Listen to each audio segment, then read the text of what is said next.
preparado porque no saben a qué hora va a venir el Hijo del Hombre. Oh, aleluya. Oh, aleluya. Oh,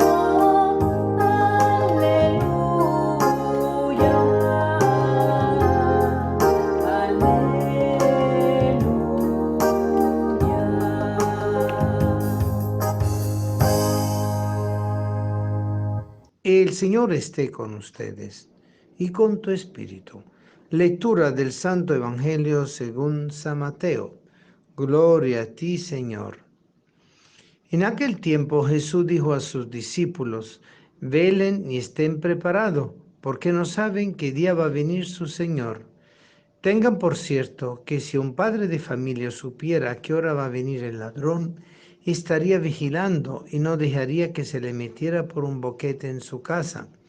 También ustedes estén preparados, porque a la hora en que menos lo piensan, vendrá el Hijo del Hombre. Fíjense en un servidor fiel y prudente, a quien su amo nombró encargado de toda la servidumbre, para que le proporcionara oportunamente el alimento. Dichoso ese servidor si al regresar su amo lo encuentra cumpliendo con su deber. Yo les aseguro que le encargará la administración de todos sus bienes. Pero si el servidor es un malvado y pensando que su amo tardará y se pone a golpear a sus compañeros, a comer, a emborracharse, vendrá su amo el día menos pensado a una hora imprevista, lo castigará severamente y lo hará correr la misma suerte de los hipócritas. Entonces todo será llanto y desesperación. Palabra del Señor. Gloria a ti, Señor Jesús. El Señor nos invita a la espera que significa estar continuamente vigiando, no la llegada solo del huésped, que es el Señor, sino del mismo Señor como tal, que no viene solamente para participar de nuestro banquete interior, sino que viene justamente a traernos la plenitud de la gracia de la salvación con su segunda venida. Él viene a acomodar la cuenta, como se dice, pero no para castigar, sino para ubicar cada quien en su lugar, uno a la derecha, el otro a la izquierda. Y eso significa que cada quien será juzgado por su actuar y por su manera de ser en lo que es el camino entre el pecado y la gracia, entre esa vida cristiana totalmente volcada a Dios y al prójimo como a sí mismo, y una vida cristiana solamente en función de sí mismo, para llenarse uno a sí mismo y no preocuparse de los demás. Eso es lo que el Señor viene justamente a recomendarnos, tener una actitud de vela, de preparación. Y eso significa tener la casa lista, una casa no solamente limpia y bien arreglada, sino también resguardada de aquellos que pueden robar en la casa. ¿Y quién es el que roba en la casa? El que envidia, el que cela, el que quiere apoderarse de la obra de Dios en nuestra vida, el que quiere quitarnos a nosotros la dignidad que Dios nos ha regalado, el que quiere aprovechar de cada quien para poderse beneficiar a sí mismo. El ladrón es un ladrón del espíritu, es el ladrón de la noche. Cuando todo no se ve, donde todo está oscuro y donde él busca de apropiarse de lo que no le pertenece. Y obviamente ese ladrón en la noche no es solo otro hombre, es normalmente el demonio que viene a robarnos la gracia de Dios para que nosotros perdamos la gracia de Dios y caigamos en tentación. Es la noche oscura de la fe. Es la noche cuando nosotros caminamos a tientas y no sabemos dónde pisar y cuándo pisar y por dónde andar. Es el camino que el Señor quiere que nosotros caminemos a la luz de su presencia. Y eso solo se logra cuando nosotros hemos resguardado la casa interior, cuando nosotros hemos impedido que todo ladrón de la noche, todo espíritu maligno, todo hombre que actúa según el mal pueda venir a quitarnos la gracia. Pues hay personas que se dedican a eso, y que justamente buscan de que otros caigan. Y eso de la oración de Jesús, no nos deje caer en tentación, mas líbranos del malo, es fundamental para comprender esta perícopa que el Señor nos está pidiendo de cuidar la casa del ladrón de la noche. Y esta llegada del ladrón de la noche es imprevista, es cuando tú no te lo esperas, cuando tú no te lo imaginas, cuando tú estás seguro de todo y tú crees que tú lo has alcanzado ya todo y tienes control de todo. De esa forma será la llegada del Hijo del Hombre. Cuando uno menos lo piense, Él llegará. Pues cuando la humanidad llegue a su total autosuficiencia y al rechazo de Dios, evidentemente es el momento de la llegada del Señor, porque Él viene a rendir cuenta y a poner a cada quien en su lugar, pero repito, no como un sentido de juicio sin misericordia, sino como un juicio que nace de la misericordia y con el deseo de la salvación de cada uno de nosotros.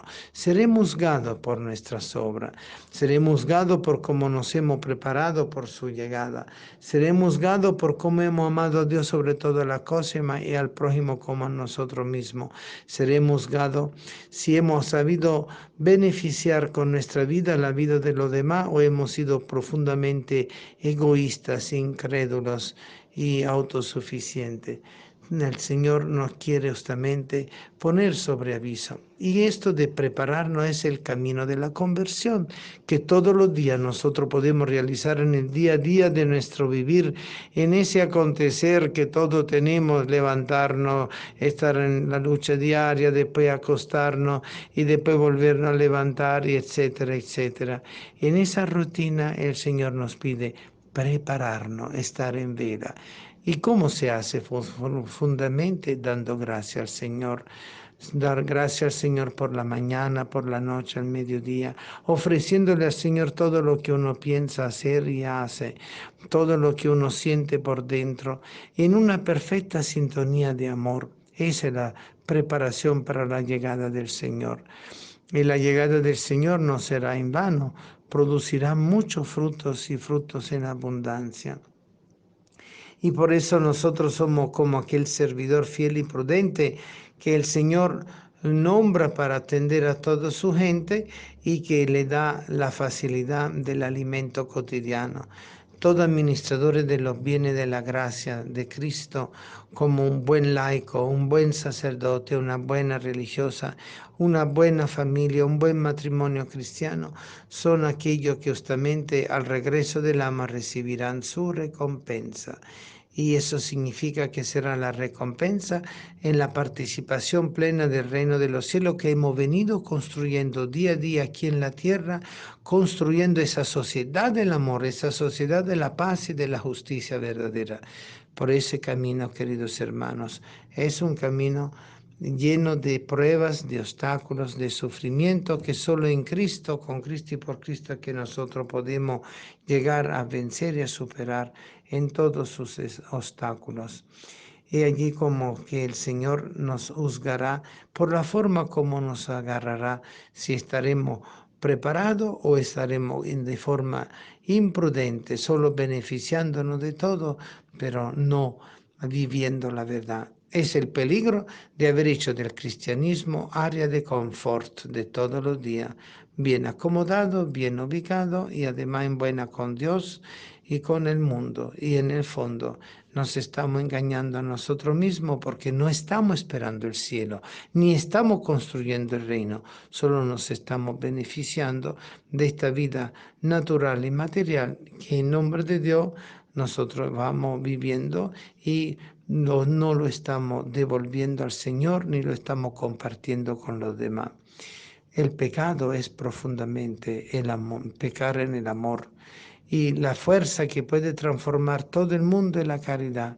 La caridad salvará al mundo, porque siempre el Señor ha querido que nosotros, al entregarnos como Él se entregó, estaremos de verdad preparando el camino del buen pastor para que todas las ovejas regresen al redil. Estos son tiempos difíciles. Hablan de que somos la sociedad líquida, la cultura líquida, porque están cambiando todos los parámetros, todos los valores. No existe nada que uno pueda decir esto es cierto. Aparentemente todo va en el aire, pero sí, el Señor ha venido a establecer una verdad absoluta. Existe Dios, existe la gracia, existe el pecado, existe el infierno, existe el cielo, existe el purgatorio, existe la lucha entre el bien y el mal, existe la salvación, existe la Pascua de Cristo, existe la encarnación de la palabra de Dios, existe el caminar de la acción del Espíritu en nosotros y con nosotros para poder vivir la plenitud en el Señor y de esa forma preparar el camino para su regreso. Ven, Señor Jesús, Maranatá.